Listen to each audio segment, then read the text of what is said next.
ప్రపంచంలో 3 వంతులు సముద్రమే ఉంది, 1 వంతే భూమి. ఆ భూమిలో కూడా మంచు పర్వతాల మీద మనం వెళ్ళి ఉండలేము, అలాగే ఎడారుల్లో మనం ఉండలేము. నివాసయోగ్యమైన స్థలాలు తక్కువే ఉంటాయి. ఈ భూమిని ఎవరో పెంచలేరు, భూమి అలాగే ఉంటుంది. జనాభా విపరీతంగా పెరుగుతున్నారు ప్రపంచ యావత్తు. రాబోయే రోజుల్లో ల్యాండ్కి డిమాండ్ వస్తాయని చెప్పి నేను మొత్తం ల్యాండే కొంటున్నాను. అబ్బాయి ఎంత బ్రిలియంట్! అందరికీ తెలిసింది ఆయన సముద్రం ఇంత, ఈ భూమి ఇంత అని తెలుసు మనకి. కానీ ఈ క్యాలిక్యులేషన్ చెప్పింది ఆయన. ఆయన మొత్తం ఎంత భూములు కొన్నాడో తెలుసు అండి మెడ్రాస్ చుట్టుపక్కల. ఎంత సార్ సుమారు? అసలు ఐడియా కూడా లేదు నాకు. అడిగాడు ఆయన 5,000 పెట్టి ఎకరం 5,000తో కొన్నాయి, ఇప్పుడు 5 కోట్లు అయింది. బాబా అంటే ఎన్ని వందల ఎకరాలు కొని ఉంటారు ఆయన? చెప్పడం కష్టం కదా. ఎప్పటికీ చెప్పేవాడు కాదు. ఎక్కడ పోయే ఆస్తులన్నీ వాళ్ళ వారసులకు వెళ్ళే చెందయ్యా? కొడుకున్నాడు కదా, కొడుకు కూతుళ్ళు ఫ్యామిలీ ఉన్నారు, వాళ్ళకే వెళ్ళేది, బయట ఎక్కడికి పోలేదు. ఆయన ఇవి తప్ప ఏమి డిస్కస్ చేయలేదు సార్ ఇప్పుడు ఆయన జీవితం గురించి? అంటే అప్పట్లో జయలలిత గారిని అవి మాట్లాడేవారు కాదు, కానీ ఇప్పుడు ఒక్కసారి మాత్రం అన్నాడు. చాలా హ్యాపీగా ఫీల్ అయ్యేవాడిని. అది అంటే ఒక వండర్ఫుల్ వైఫ్ లాగా అనిపించేది ఆవిడ నాకు, జయలలిత గారు. బట్ దెన్ దేవర్ మ్యారీడ్ కదా సార్? అంటే దేవర్ అంటే ఒక బంధంలో ఉన్నారు. అంతే కదా, మ్యారేజ్ అని చేసుకోలేదు. అదే చూస్తే అనిపిస్తుంది సార్, అంటే జీవితం చిన్నది. అప్పుడప్పుడు అనిపిస్తుంది బాధ్యతలు కరెక్టే, ఉండాలి, చూసుకోవాలి అందరినీ. బట్ మనసుకి ఎవరు మాట చెప్తారు సార్? ఆత్రేయ గారు చెప్తే కూడా విందు మనసు మాట.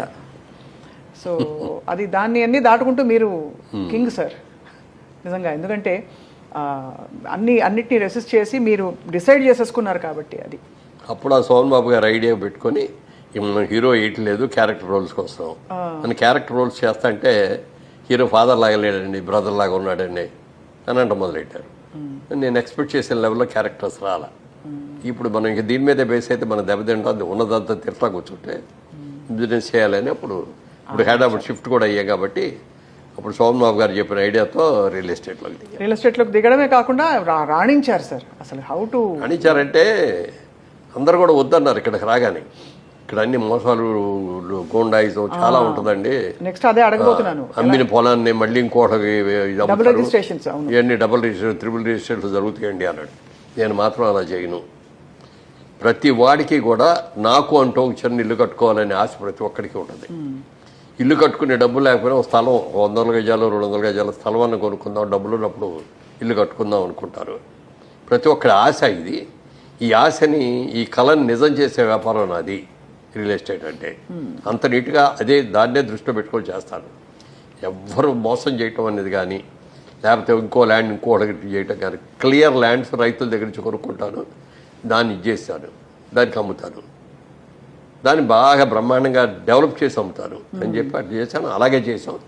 ఇవాళ ఈ స్టేజ్లో ఉన్నామంటే ఆ జైవేరీ సంస్థకు వచ్చిన పేరు, ఆ నిజాయితీగా ఇన్నేళ్లలో మీరు చూస్తే నా చిన్నప్పటి నుంచి కూడా, చిన్నప్పుడు మా ఊర్లో ఉన్నప్పుడు కానీ, స్కూల్లో కాలేజీలో చదువుకున్నప్పుడు కానీ, విజయవాడలో బిజినెస్ చేసినప్పుడు కానీ, మెడ్రాస్ వచ్చి సినిమా రంగంలో ఉన్నప్పుడు కానీ, హైదరాబాద్ వచ్చి మళ్ళీ రియల్ ఎస్టేట్లో వచ్చిన తర్వాత కానీ, రాజకీయాల్లో ఉన్నప్పుడు కానీ ఎప్పుడు ఎక్కడ ఒక బ్లాక్ మార్క్ మురళీమోహన్ తప్పు చేశాడు అనేది రాకుండా బతికారు.